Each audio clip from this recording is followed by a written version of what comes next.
This is the Banshee switch from Bolsa Supply, and if there's nothing else you take away from this video, know that 2023 is the year of the BSUN.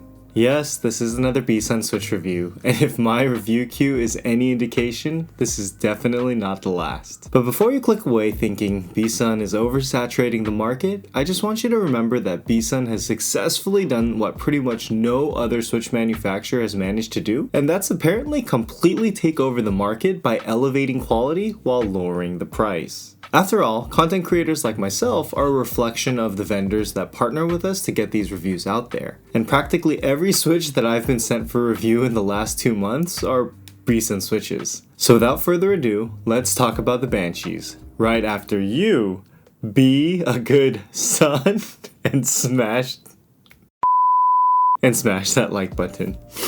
The Banshees are second in line of the Gundam themed switches from Bolsa Supply, the first being the Zakus. Now the Zakus need no introduction, as they were basically the first in-stock long pole linear switch that really marketed itself as being long pole, and they're still thought of by many as the best long pole linear switch. Of course, Zakus are manufactured by Techno, so I was interested in seeing how these Banshees compared. Unfortunately, because all my Zakus are soldered into different builds, I can't do a true comparison, but stick around for comparisons with Bolsa's own Techno Violets. Getting back to the Banshees, they are a long pole linear with a polycarbonate top, a nylon bottom, and an LY stem. The spring is an 18mm double spring with a listed 63.5 gram bottom mount, and the switch has a total travel of 3.6mm. The heavy spring alone makes this unique among all the other BSUN switches I've tried, as I don't think I've tried a BSUN switch that had a heavier spring weight than 60 grams before. So before we go any further, let's take a listen to these switches stock.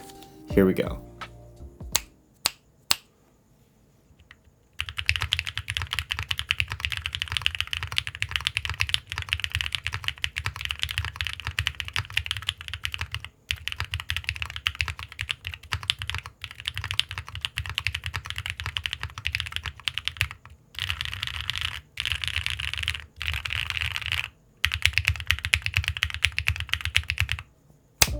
One thing I noticed while I had the switches open was the copious amounts of lube on the stem sliders and legs, which is pretty par for the course for BSUN, and the bottom housing rails. The lube is a thicker dry lube that reminds me of DuPont 205, and I have no complaints with the lube job, as there was no sluggishness on the return during normal use. Unlike other BSUN switches, which have dry lube on the springs, the Banshees come with no lube on the springs, but I didn't notice any spring ping during my testing. As a caveat though, generally speaking, double springs have caused me some issues with spring crunch, but I found that it mostly is fixed when you lube the center of the double spring. Now, given that these are BSUN manufactured with pretty similar specs to the First Loves that I very recently reviewed, I wanted to put them head to head to see if there was any difference in the molds. And you can see from the photos on the screen that the stem molds at least were definitely different, with the First Loves having a longer, thinner stem pole. One interesting thing that I noted despite the slightly thicker stem pole on the Banshees was that east-west stem wobble was slightly worse on the Banshees than the First Loves, although the top and bottom housings look like the same molds overall. Now let's take a listen to a comparison between the Banshees and the fan favorite Gateron Black Inks, as well as the Techno Violets for reference.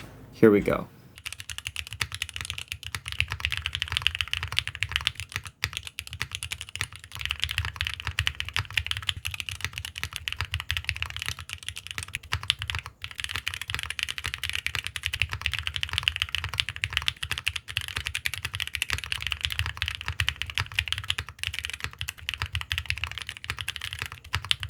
Due to the LY stem, the Banshees are definitely more muted than both the Inks and the Techno Violets, and I think these would actually work really well with carbon fiber plates, where really loud switches can be a little too harsh sounding. Overall, the Banshees are another solid BSUN switch, and while pricing on them hasn't been announced yet, I'd expect them to be in line with other BSUN offerings. At the end of the day, the Banshees are the heaviest spring BSUN switch that I've had the pleasure of comparing, so if you enjoy a slightly heavier typing experience, I think these would be a great option. If you made it this far, you're a real one, so thanks so much for the support.